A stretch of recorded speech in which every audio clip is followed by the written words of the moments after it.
Dramatic end. What are your reflections on the game that brings you 3 valuable points in terms of Champions League places? Yeah, what a performance in second half. It was more or less an equal first half. In the last 5 minutes, we almost had to give it away completely.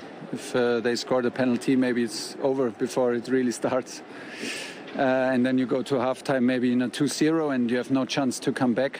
But was very hard because we were 1-0 down, had 1 injured player. So I'm absolutely impressed by the reaction and by the performance in second half. I think we even deserve to win the second half. Of course, you need if you wanna steal all 3 points here at the Etihad in this situation after being 1-0 down, you need a bit of luck. You need a bit of momentum in decisions from refereeing. It's like this, but we had many half chances, many chances here in second half, and big congratulations to the team for the second half. What did you do better in the second half? I think better, more control. We got more and more confident, and the goal helped us a lot, because that was like, we really have the opener now, and we gained the rest of our confidence, and suddenly we could even play more physical. We could recover the balls higher. But it was a battle, and it was a physical battle, and we never stepped back, and we never gave up. And in the opposite, we increased our motivation, and was not a bad match in first half. It was like for me a total 0-0. But like I said, it can change in any second, and for that, with the knowledge of that, it's even more impressive. I'm absolutely delighted by the performance second half.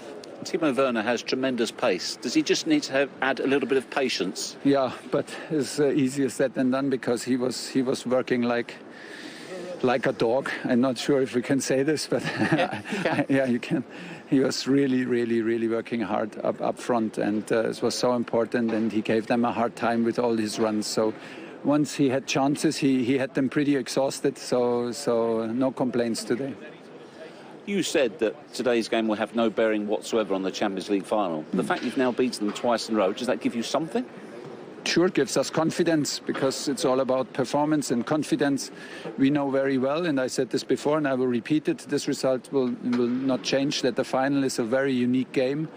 And you cannot predict what will happen, so you need to be well prepared, and we will have some changes again, and they will have some changes again, but we arrive with the knowledge that we are capable of beating them. This is what we have now, and this will not change until Istanbul. Unfortunately, one negative moment for the day, Andreas Christensen. How bad is that injury, and how's that look? Well, I hope that it's not too bad, and that we can that he can recover for the next days. But I'm not sure. It would be absolutely bittersweet if it's a longer injury. Fingers crossed. Thanks very much. Thank you very much. It's Christensen. Let's get straight into that astonishing second half then. Chelsea coming from behind to beat Manchester City. Hakim Ziyech has flattered to deceive at times in a Chelsea shirt, but he produced a very important goal there in the second half. Very good finish. I think it's fair to say that he hasn't set the world alight since he's been at Stamford Bridge. It actually comes from a big mistake from Rodri, moving into an area. He had the temptation of moving into that area when you've got so much space around you and giving the ball away. We'll have a look at that in a moment, but the finish is an exceptional one. Again, a lot of Chelsea's good work came from this right-hand side, but the touch is great. If he takes the touch and it stays on the floor, it's a harder finish, but as it bounces, it leaves a nicer finish. But this is the situation, Sean. I mean, Rodri probably has a few options here. Yeah, he definitely does for me, I think.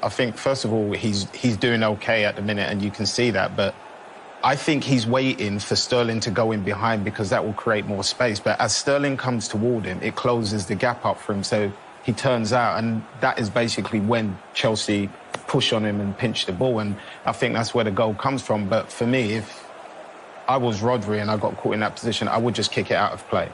What he does wrong is he tries to keep control and outpower people, basically, and he gets caught on the ball. And I think you see exactly, Steve, what Pep Guardiola thinks of it. He's screaming at him to knock it into the space. And you mentioned earlier, I was at Stamford Bridge to watch them play against Real Madrid. And this was exactly the thing that they were brilliant at against Madrid. They were winning the ball in midfield and then breaking really quickly. Kante did it a couple of times, in fact, for both of their goals. So that is a good plan of theirs. They're defending so well, but they press and they smell a little danger. and they win the ball in midfield, and then they break quickly and score. Yeah, his last 2 Chelsea goals have both come against Manchester City. So that was 1-1. Then another big moment in this game. Should Manchester City have had a penalty? For me, yes, 100%. I think in the situation it is, for a start, he gets in behind him, but there's no way for Zuma to get the ball, and he lunges in. So if he's lunging in, and for me, Sterling's that close to him, he's got to have touched him. But I'm just more confused as to why the ref didn't go and see the VAR screen himself to have a look. Because for me, I feel like that's a big error. Yeah, well, if Sean is talking in percentages, I'm going to say yes to the penalty as well, but I'm going to say a 70%. I don't think it was absolute cut and dry. On balance, I think it was a penalty. What do you think VAR should have done then? Once the ref didn't give it, I don't think it was clear and obvious, so I think it was right to just leave the decision with the referee. But that's not to say I disagree with Sean in terms of he can easily go and have a look at the monitor, he can easily give the penalty. Only if VAR advised him to, though. Of course. And Stuart Atwell didn't. And he didn't. So, yeah, my overriding thought is it should have been a penalty, just about. Once it wasn't given, then I don't think it was absolutely clear and obvious for everyone to change their mind.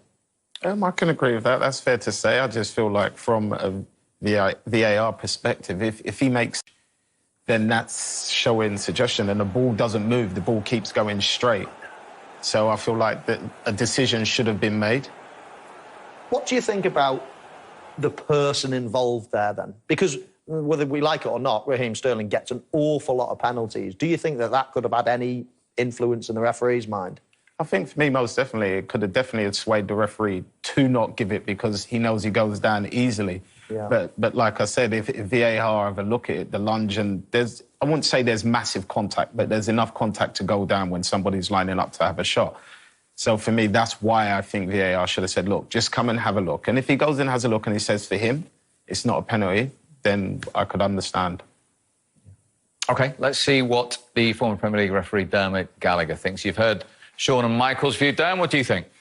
I'm in both their camps. I'm with Sean. I think it's a penalty. It's clumsy. He doesn't play the ball. I'm in Michael's camp as well because I think it is a penalty, in my view, but I think it is so minimal contact that, as Michael alluded to, the VAR looks at it. Is it a clear and obvious error? He will say no, leave it with the on-field.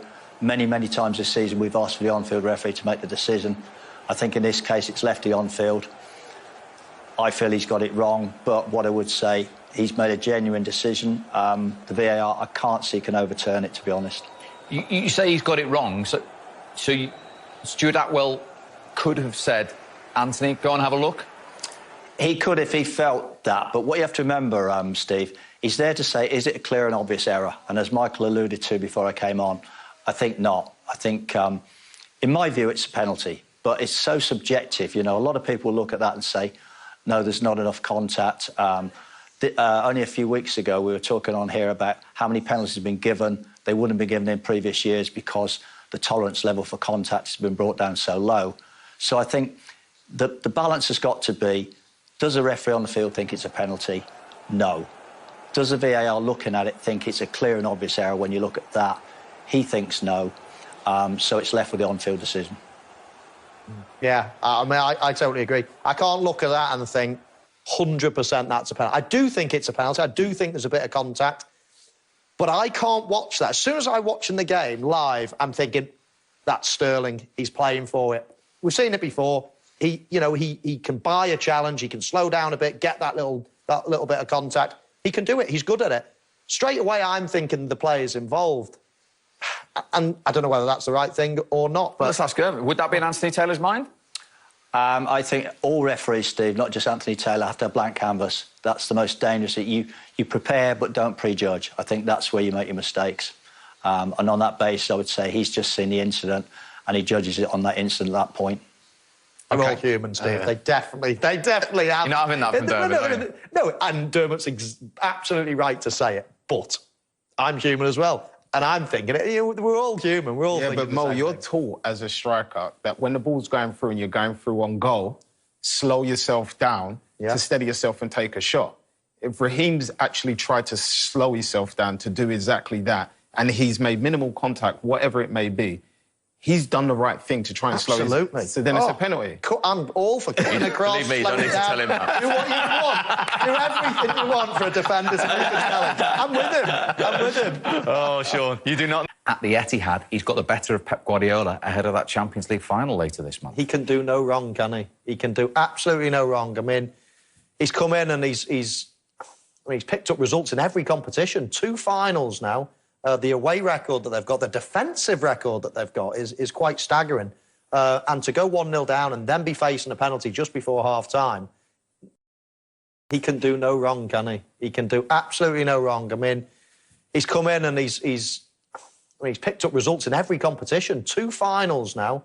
The away record that they've got, the defensive record that they've got is quite staggering. And to go 1-0 down and then be facing a penalty just before half-time, I wouldn't have believed anyone if you'd said that Chelsea are going to get a win out of this game. And it couldn't have been more perfect for them because they've rested a few players and they've still got the 3 points, which strengthens their position in terms of the top 4 now. There's a lot of teams below them wincing at that last-minute goal.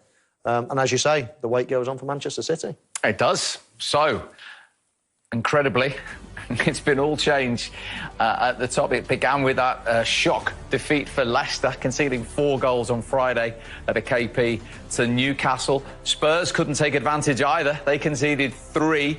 Leeds, incidentally, have beaten all of the so-called top 6. None of the so-called top 6 have won at Ellen Road this season. Palace won 2-0 at Sheffield United. And then City, from 1-0 up, missed penalty, lose 2-1 at home to Chelsea. Liverpool, as I say, have the opportunity to go above Spurs next. We're watching them at home to Southampton. So then Manchester City will watch Sunday's fixtures with interest, particularly at Villa Park. Aston Villa win that game, Manchester City are crowned champions. Manchester United draw or win, then the wait will go on to Tuesday night. And, of course, a huge game as well in terms of the Champions League and European places in general. David Moyes' West Ham up against his former club, Everton, at the London Stadium. The Monday Night Football is Fulham against Burnley.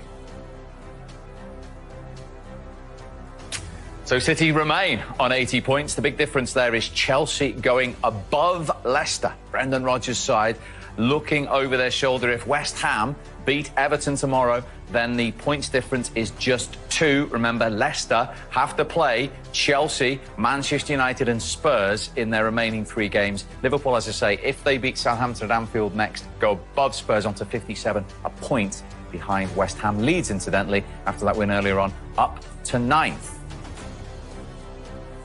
Looking bleak at the bottom, the gap 9 points between Fulham and Burnley, and Southampton, who are watching next away at Anfield, 10 points clear of Scott Parker's side.